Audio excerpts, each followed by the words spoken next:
Santiago BR Hotspot Update.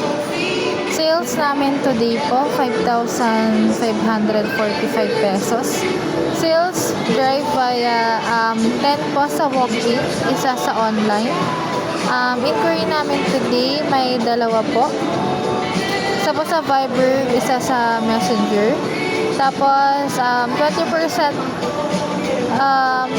from target na po kami. Pending due today po na hindi pa natapos. Meron pong isa. Bali quantity po nito, 3 pong CVC. Bali matatapos po ito today. Customer parcel for pickup po, meron po pong 15 na hindi nakukuha. Bali may mga kiosk tag din po ito. And na-text na din po yung customer na for pick up ng item nila. Office delivery po today ay hindi nasunod. Sabi po nung June 8, na-move po nung 9. Tapos kanina po wala pong dumating na delivery sa amin. 10 na po ngayon.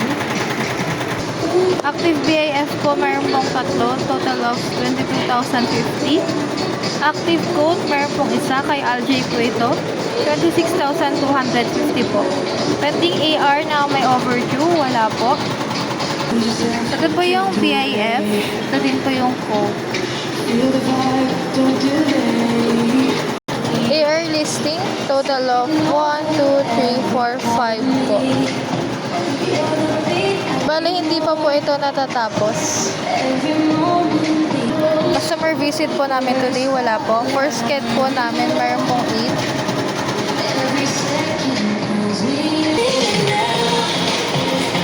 Visual highlight sked today po ay premium dry fit.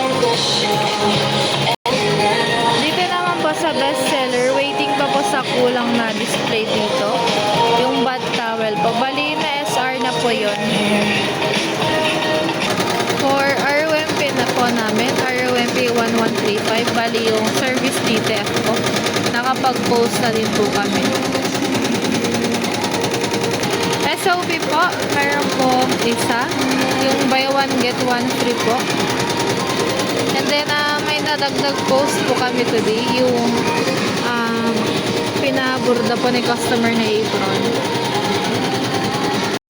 For done orders po, nakapag-attach na po kami. And for workshop naman po, nakasked po kami ni Ma'am Sai ng no-show kanina. Tapos na po namin.